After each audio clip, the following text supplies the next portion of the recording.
Hello everyone, this is Andy from the Pixel Pub. I'm here to talk about my top 10 games. 1990.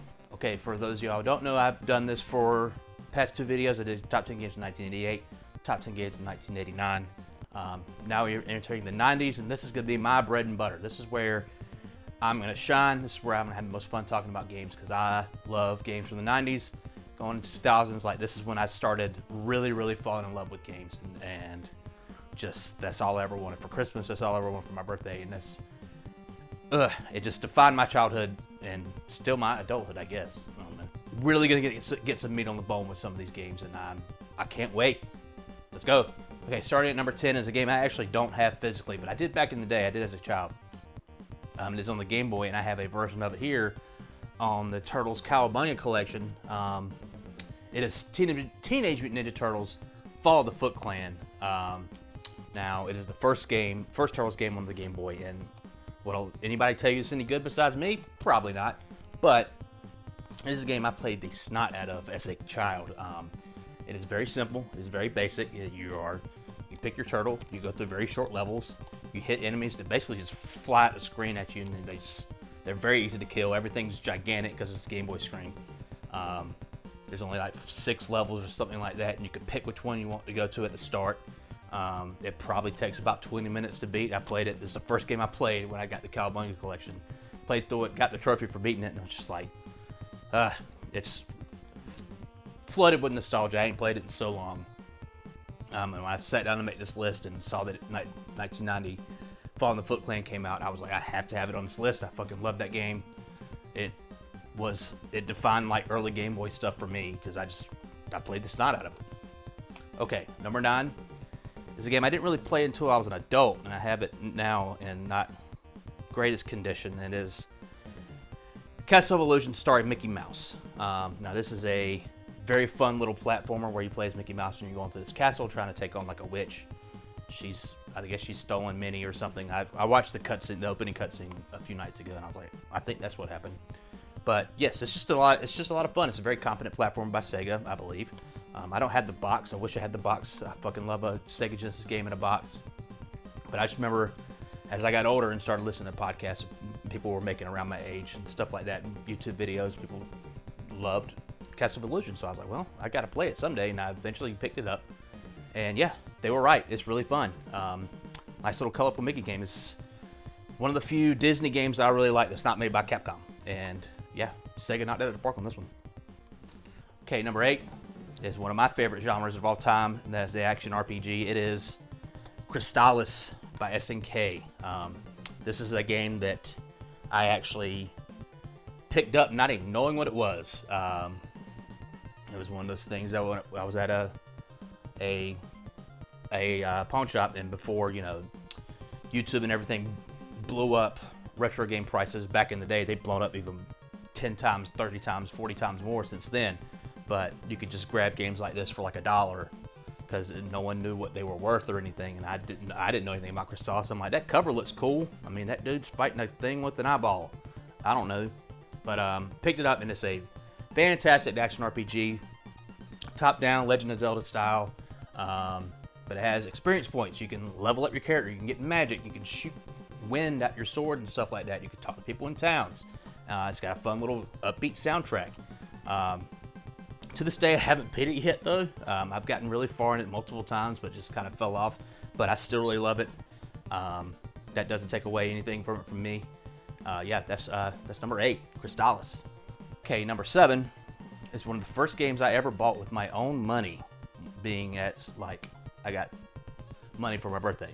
And that is Ninja Gaiden 2, The Dark Sword of Chaos. Yes, I got that right. I got this game and Gauntlet 2 at the same time at a local department store. And I just remember I was with my dad, and I picked this game out, and it was a certain price. I think it had like $40 or something like that. It wasn't a lot. And this game was less than $40. And I think Gauntlet was like $11.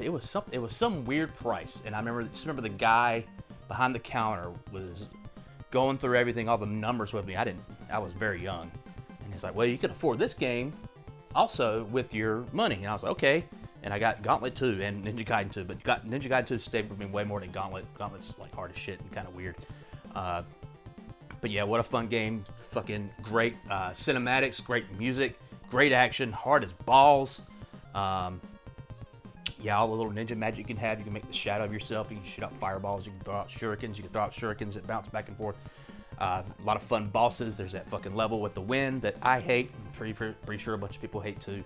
I did end up beating it as a teenager when I was just bored one weekend, and I was like, I need to try to beat the old games I couldn't beat when I was a kid, stuff like this and Battletoads. And did beat this, didn't beat Battletoads. That never happened. But yeah, number 7, Ninja Gaiden 2. Okay, number 6 is a shooter, and shooters I haven't really gotten into until here recently in my life. I didn't play a lot of shooters when I was a kid, like shmups, horizontal, vertical shooters. But this one I'd heard talk of, kind of later on, same thing with the podcast deal, and I actually saw it in a game store in Florida a few years ago, and I picked it up, and that is Thunder Force 3. Now, I was not prepared for how much this game would kind of blow me away for being from 1990 and a very early Sega Genesis game, but it did. I just loved the music. I loved the different weapon types, and you could control your speed with a button press, unlike Gradius, where you have to get that as a power up. Just the crazy graphics on one of the flame levels. It's got all the spinning flames in the background. I was not prepared for what this game had to offer, and I've sat down and played through it a few times since then, and it definitely deserves a seat at the table at number 6 of my top 10 games in 1990.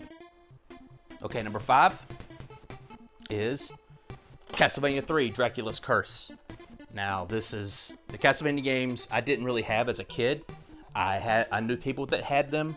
I remember being really hyped for a Castlevania 2 wristwatch LCD game by Tiger, and I wanted one really badly for Christmas, and I got it, and I thought it was good at the time, but ain't no way that shit was any good. But I just remember I had friends who had Castlevania 1, and I knew Castlevania 3 existed, but it eluded me so much. I don't know much about that.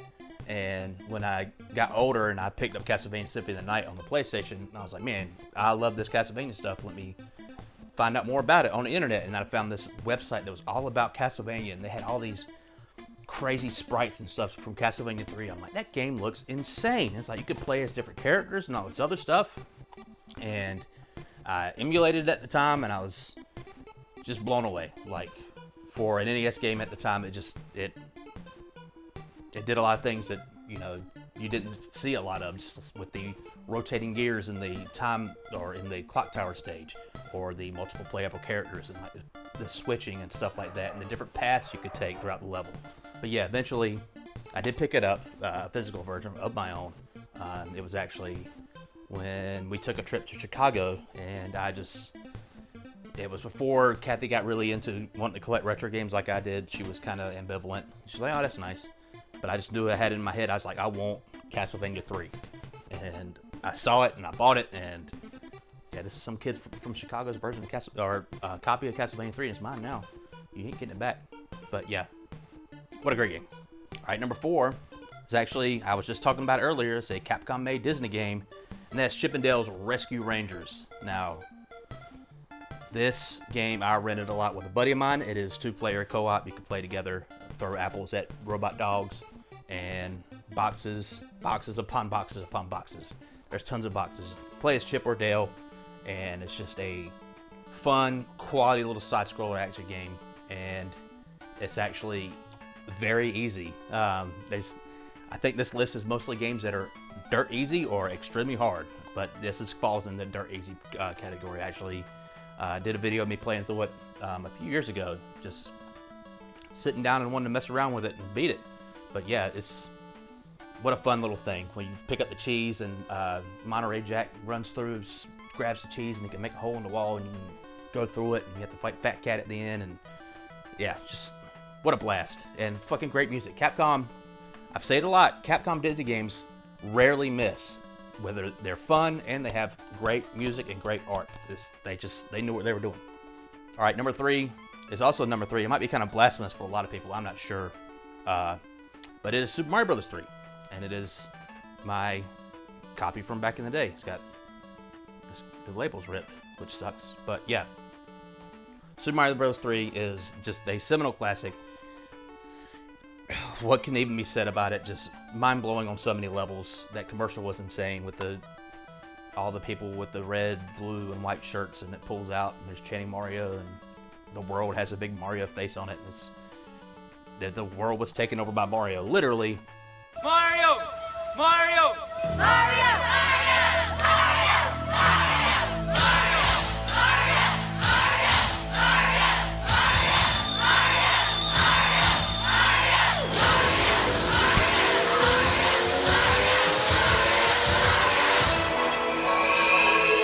He's back. All you had to do was ask. Super Mario Bros. 3 from Nintendo. Now you're playing with power. I mean, it's hard to say.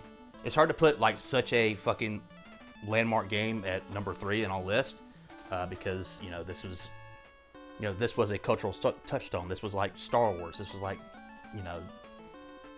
Indiana Jones. I don't know. Name something that everyone freaking saw, and everyone had a take on Mario. Everyone played it. It was gigantic. So how's it number 3? Well, I got 2 games that I played a whole lot more of and just lit my imagination up more. But yeah, there's Super Mario Bros. 3 it's one of the greatest games of all time. Like, if you haven't played it, you need to play it. Like, what's stopping you? Mario 3, check it out. Okay, number 2. It's also a number 2. And that's Teenage Mutant Ninja Turtles 2, the arcade game. Still have my box that I got. I got it used at a place called Fitness News and Video. It was a weird hybrid store thing, I guess. You can go in there and rent tapes and rent video games, but you can go into the back and like work out. They're like workout machines and stuff. It was weird, and it smelled like tanning lotion all the time. But yeah, my buddy had it down the street, and for a good, I don't know, it felt like 5 years, but it was probably, a couple months. I would go over to his house on Saturday morning, and we would fucking eat cereal, watch cartoons, and try to beat this game. And we did a couple of times, got very close a couple of times. It was rare when we could beat it because it gets kind of cheesy at the end, and you're running out of lives and all other stuff. But this game just, I had to have it my own. When I got a little bit older, I wasn't even that old when I got it. When I got this, I was probably like 12 or 13. We were in that store, and I saw it, and it was like, they got the box, they had another box. I wish I still had it. I probably have it somewhere.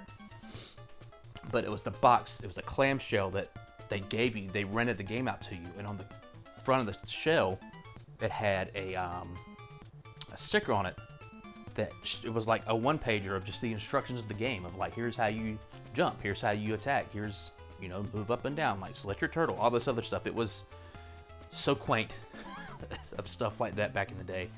But yeah, I'm so happy I still have the box and everything.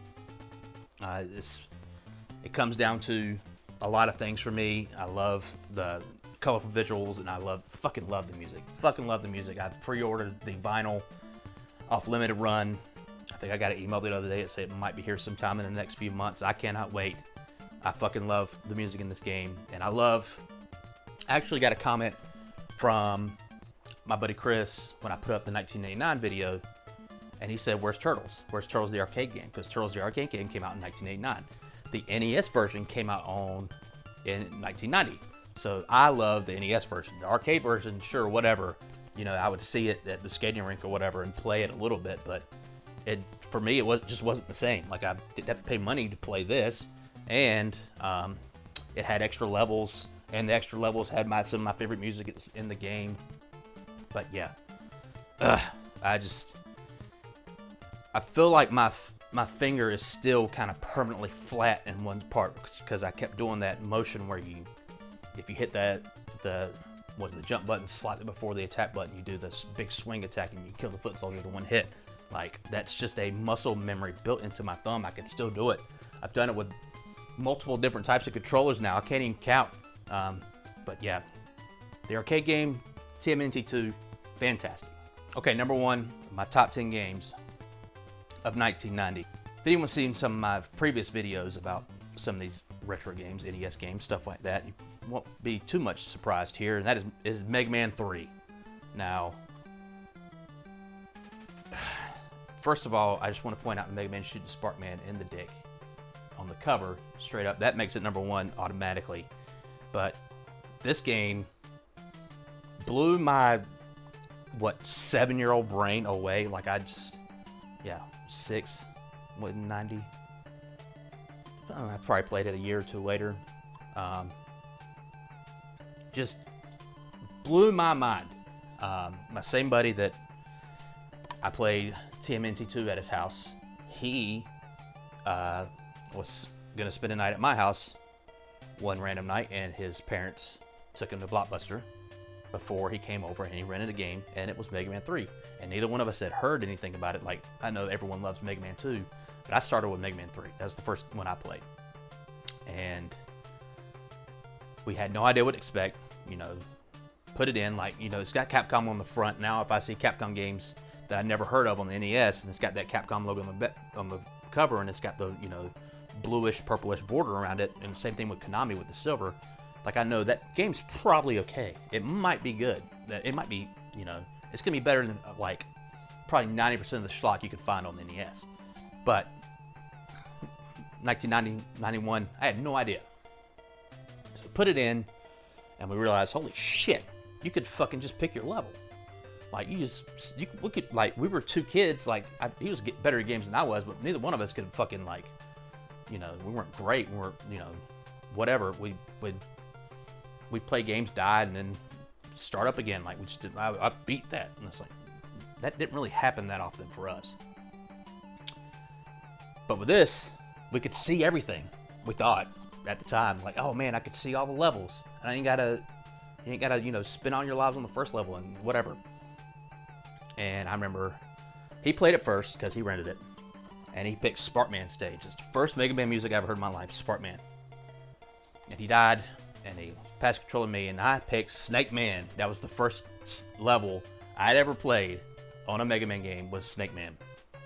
And from there on, like, I think a little while later, maybe a year or two later, we were going to spend the night again, and we both got to go to Blockbuster together, and we saw Mega Man 4 and 5 there at the store, and he rented one, I rented the other, and it's just like, I was all in on Mega Man, and it just started with Mega Man 3. It's still my favorite of the original Mega Man, not getting into Mega Man X and stuff like that.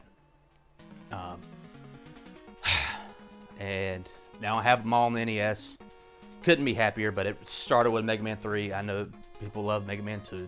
They're probably yelling at me right now. But yeah, Mega Man 2 is really good as well. But it's not 3. And it's not the first one I played. And like I said, I love the music. I have it on vinyl. I have Mega Man 2 and 3 on vinyl. And just, it all started, like, I can pinpoint just about everything I love about video games is starting right here.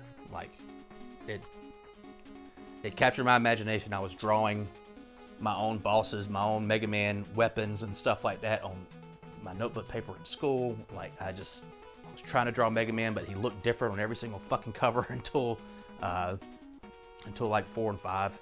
I even, as I got older, I don't know if I'll be able to show up, but I got some Mega Man tattoos on me. I got Mega Man there and Proto Man, if I can even see. I can't even see him. It might be there. I don't know. Anyway, yeah, I love Mega Man. I love Mega Man 3, and I love the 90s. So that's it. That's my top 10 games of 1990. I love the 90s. I love talking about video games from the 1990s, and I can't wait to talk about more. I think my lists are going to become more hot and heavy with this because I want to talk about the games. I want to talk about more games, and I love my NES. I love my NES collection, but I'm ready to get out of that and start branching out into more stuff. And next time is 1991, and we know what happened in 1991. The SNES launched. We could talk about a ton of those games, so they'll be on the list, I promise you. But yeah, that's me. I'm Andy from the Pixel Pub. That was my top 10 games in 1990. Peace out.